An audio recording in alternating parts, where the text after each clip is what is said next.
Como conquistar a pessoa de quem gosto? Esta foi a pergunta que nos deixaram na rubrica Perguntas que Ecoam. E neste episódio de Pensar com o Coração, é sobre isto que iremos falar.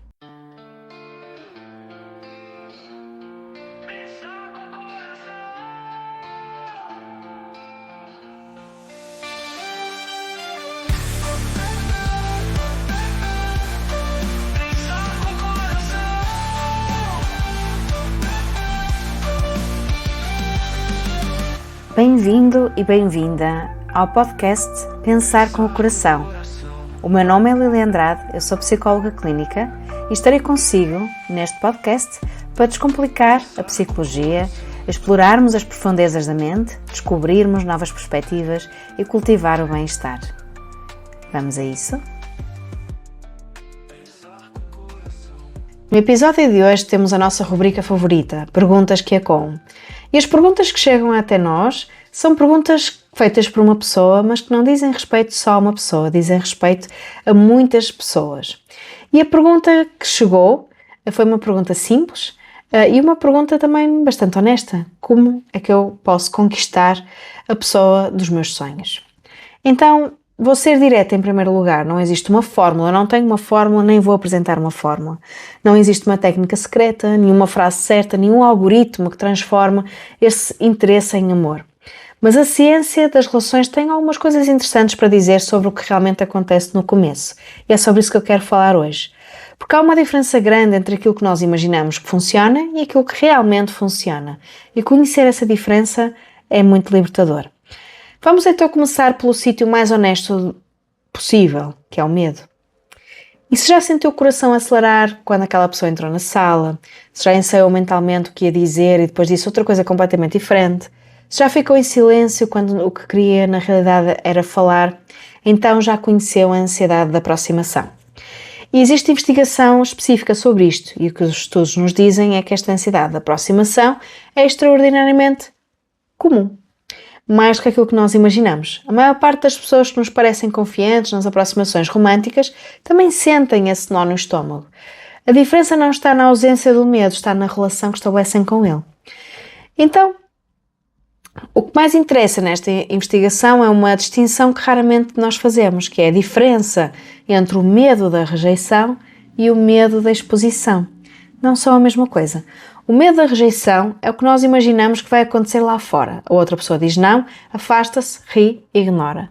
O medo da exposição é outro.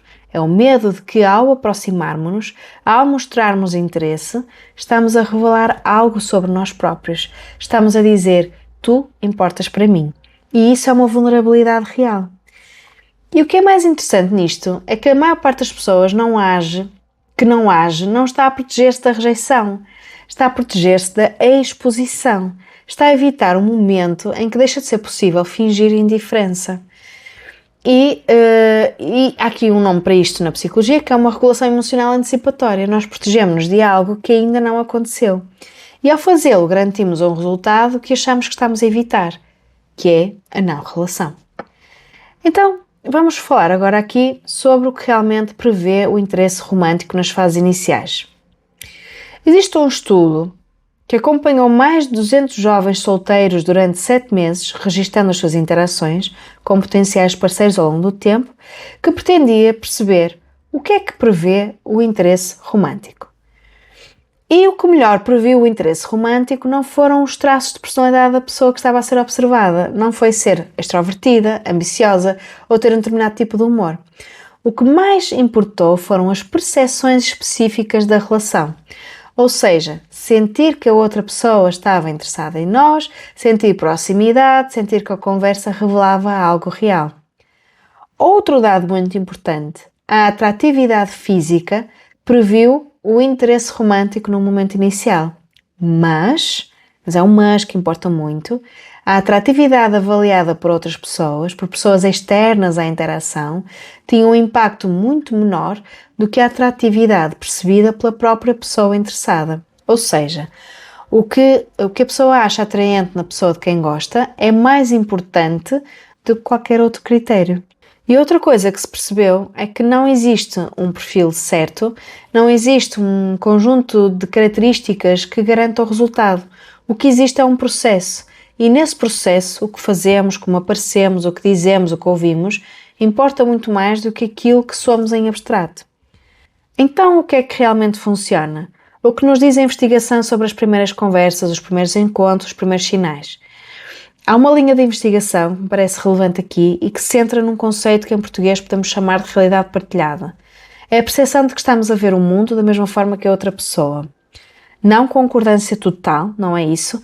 É a sensação de que quando eu digo algo e a outra pessoa responde, há um encontro genuíno, há reconhecimento. O que a investigação mostra é que a autenticidade percebida do nosso interlocutor é um dos preditores mais fortes da vontade de iniciar a relação. Não o charme, não a fluência verbal, não as histórias impressionantes, a autenticidade. E a autenticidade, neste contexto, tem dois componentes muito concretos. O primeiro chama-se de autoexpressão, ou seja, a disposição para partilhar aquilo que nós realmente pensamos e sentimos, mesmo quando isso nos expõe um pouco. Não é partilhar em demasia, não é confissão imediata dos traumas de vida, é simplesmente a disposição para ter uma opinião, para dizer isso importa-me, para não ficar apenas na superfície do que é socialmente seguro. O segundo componente desta autenticidade é o que chamam de desvio social espontâneo, ou seja, a disponibilidade para sair do roteiro, para dizer algo inesperado, para reagir de forma genuína em vez de ensaiada, para ser imprevisível, não por estratégia, mas por presença.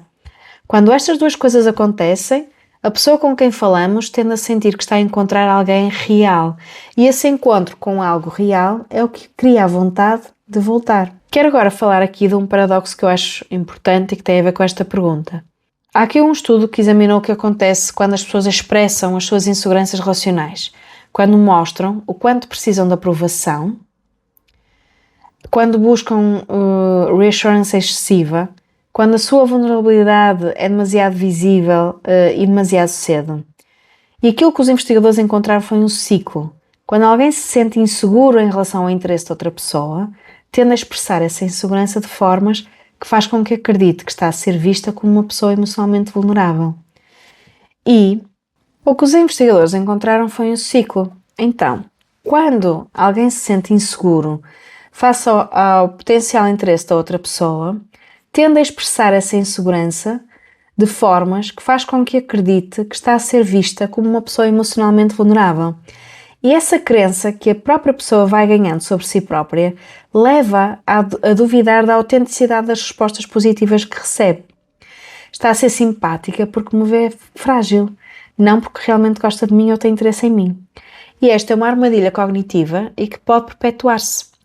O que isto nos diz é que a insegurança, quando se torna o centro da nossa presença numa aproximação romântica, não aumenta as hipóteses de conexão, diminui.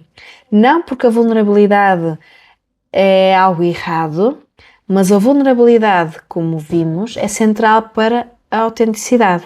Só que há uma diferença entre a vulnerabilidade autêntica, uma partilha real sobre quem eu sou, e a insegurança como postura, comunicar constantemente que eu preciso de ser tranquilizado. Uma diz, isto importa-me, a outra diz, por favor confirma-me que não me vais rejeitar. São coisas muito diferentes. Então voltemos à pergunta original, como conquistar a pessoa dos meus sonhos, a pessoa de quem eu gosto.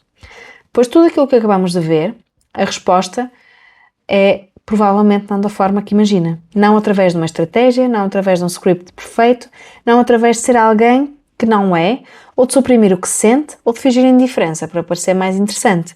O que a investigação aponta, consistentemente, é que o que cria conexão real nas fases iniciais é algo muito simples e também muito assustador ao mesmo tempo. Aparecer de forma genuína. Isto significa estar presente na conversa, não apenas a monitorizar como se está a sair. Significa ter curiosidade real sobre a outra pessoa, não como ferramenta de sedução, mas porque genuinamente quer conhecer a outra pessoa, quer saber quem ela é. Partilhar algo seu que vá além do que é conveniente partilhar. Reagir ao que acontece em vez de seguir um plano. E significa, e aqui é a parte mais difícil, que passa por aceitar a incerteza. Porque a ciência mostra-nos que não é possível prever o resultado. O interesse sobe e desce, muda e surpreende, não há garantias, mas há uma coisa que garante que a relação nunca começa. É não aparecer. Então, antes de terminar, quero deixar uma última ideia, que é das mais bonitas que a investigação sobre relacionamentos nos oferece. Há aqui uma teoria recente, ainda em desenvolvimento, que sugere que a compatibilidade romântica não é tanto uma questão de encontrar alguém que corresponda ao seu perfil ideal, não é sobre um conjunto de características que se encaixam nas suas preferências. A compatibilidade, segundo esta perspectiva, é algo que se cria. É feita de história partilhada, de momentos únicos, de formas de falar que só existem entre duas pessoas. É feita de uma microcultura que só existe naquela relação específica. O que isso significa é que a pessoa certa não existe num vácuo à sua espera. A pessoa certa, ela é co-criada no processo de construir uma relação com alguém. E o processo começa com uma coisa muito pequena, uma conversa, uma primeira conversa real. E espero que, se esta pergunta lhe tocou, quero que leve consigo algo também. O seu interesse por alguém não é uma fraqueza, é uma informação. Diz que aquela pessoa tem algo que o move, que faz querer saber mais, que faz querer aparecer. E esse impulso merece ser honrado, não necessariamente como uma declaração dramática, não como uma estratégia calculada, mas com a disposição para dar um passo na direção de algo que importa. E se a resposta não for o que esperava, o que pode acontecer? E não há forma de garantir que não aconteça. Isso também é informação, não sobre o seu valor, mas sobre a compatibilidade, o timing, a situação. Coisas que existem fora de si. E espero que tenha feito sentido e vemo-nos no próximo episódio. E até lá, pense com o coração.